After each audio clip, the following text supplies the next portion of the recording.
नमस्कार। आज हम रायसीना डायलॉग 2025 पर मिली जानकारी का विश्लेषण कर रहे हैं। जी हाँ, ये भारत का वो बड़ा मंच है जहाँ दुनिया भर के क्या कहते हैं विचारक। हाँ, और नेता अहम मुद्दों पर बात करते हैं। हाँ बिल्कुल। भू राजनीति, भू अर्थव्यवस्था, मतलब दुनिया के जो सबसे ज्वलंत मुद्दे हैं। सही कहा। और हमारे पास जो स्रोत हैं वो इस साल की बहसों और नतीजों को सामने रखते हैं। तो हमारा काम है इनमें से सबसे खास बातें निकालना। जी, एक गहरी नजर डालेंगे कि क्या मुख्य निष्कर्ष रहे। अच्छा, तो पहले ये समझते हैं कि ये कितना बड़ा आयोजन था। नई दिल्ली में हुआ, मार्च 2025 में, है ना? जी, 17 से 19 मार्च। और लोग, बताया गया कि करीब 125 देशों से 3500 से ज्यादा लोग आए थे। हाँ बिल्कुल। मंत्री, डिप्लोमैट्स, बिजनेस लीडर्स, शिक्षाविद, पत्रकार और युवा प्रतिनिधि भी। काफी बड़ा जमावड़ा था। वाकई। और उद्घाटन प्रधानमंत्री श्री नरेंद्र मोदी ने किया। मुख्य अतिथि न्यूजीलैंड के प्रधानमंत्री थे क्रिस्टोफर लक्सन। जी हाँ। इस बार की थीम रखी गई थी काल चक्र, जन, शांति और ग्रह।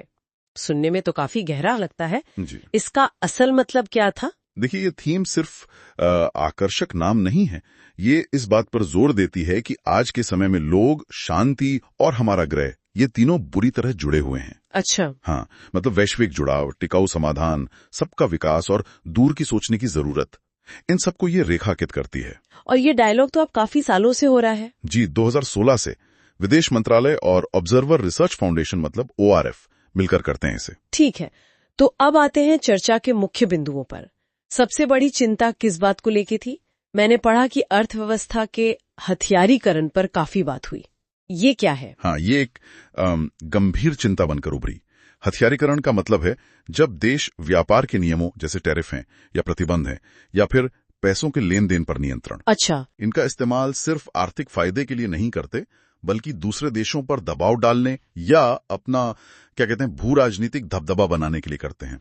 ओहो, तो ये मतलब आर्थिक उपकरणों का रणनीतिक इस्तेमाल। बिल्कुल। ये सिर्फ व्यापार नहीं, ये शक्ति प्रदर्शन का एक नया मैदान बनता जा रहा है और इसका असर पूरी दुनिया की अर्थव्यवस्था पर पड़ सकता है। अर्थव्यवस्था के साथ साथ सुरक्षा चिंताएं भी जरूर हावी रही होंगी, खासकर हिंद प्रशांत क्षेत्र को लेकर। हाँ बिल्कुल। क्वाड देशों के रक्षा नेताओं ने कुछ खास कहा इस बारे में?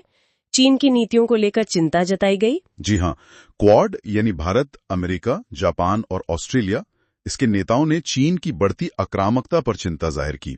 ये तो अपेक्षित था। हाँ, लेकिन इसी बीच भारत ने अपना रुख भी साफ किया।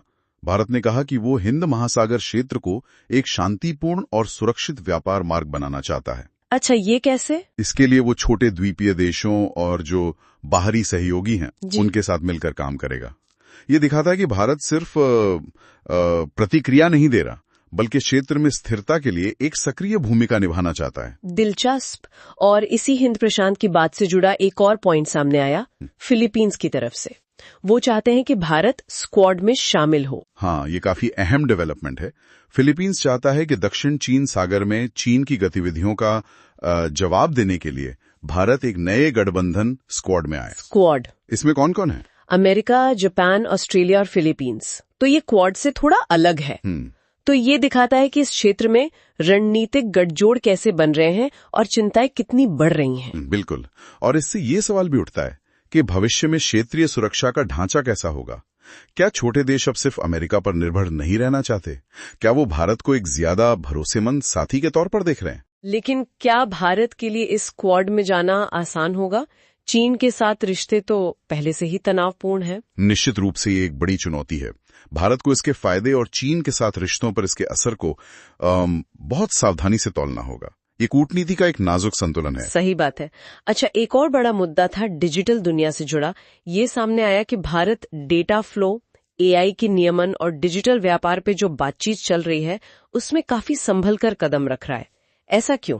हाँ, इसे अगर बड़े परिप्रेक्ष्य भी देखें तो भारत अपनी डिजिटल संप्रभुता बनाए रखना चाहता है, मतलब अपनी डिजिटल दुनिया पर अपना नियंत्रण। अच्छा, वो नई टेक्नोलॉजी जैसे AI है और इनोवेशन को बढ़ावा तो देना चाहता है, लेकिन ये भी पक्का करना चाहता है कि जो नियम बने वो भारत के अपने राष्ट्रीय हितों और विकास के लक्ष्यों के मुताबिक हों। तो ये संतुलन बनाने की कोशिश है।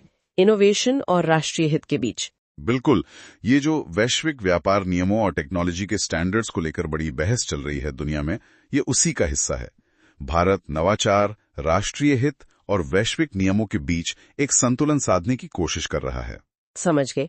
तो कुल मिलाकर रायसीना डायलॉग 2025 एक ऐसा मंच रहा जहां दुनिया की जो उलझी हुई सच्चाइयां हैं, आर्थिक हथियारीकरण से लेकर क्षेत्रीय सुरक्षा और डिजिटल भविष्य तक, उन पर काफी गहन विचार विमर्श हुआ। जी हाँ, बिल्कुल। और इन सारी चर्चाओं से एक बात तो साफ है, आज की दुनिया की जो जटिल समस्याएं हैं, उनका हल कोई एक देश अकेले नहीं निकाल सकता। हाँ, सहयोग बहुत जरूरी है। बहुआयामी दृष्टिकोण और सहयोग, इसी की सबसे ज्यादा जरूरत है। चलिए, तो इस चर्चा के अंत में एक विचार छोड़ जाते हैं। एक तरफ हम देख रहे हैं कि क्वाड और स्क्वाड जैसे रणनीतिक गठबंधनों पर जोर बढ़ रहा है। हाँ। और दूसरी तरफ भारत डिजिटल मामलों में अपनी स्वायत्तता और सावधानी बनाए रखना चाहता है। तो ये दोनों रुझान, बढ़ता हुआ सामरिक सहयोग और डिजिटल आत्मनिर्भरता की ये कोशिश, ये मिलकर आने वाले समय में वैश्विक व्यापार और टेक्नोलॉजी के नियमों को किस तरह से नया आकार दे सकते हैं, सोचने वाली बात है। बिल्कुल, ये एक अहम सवाल है जिस पर आगे भी नजर रखनी होगी।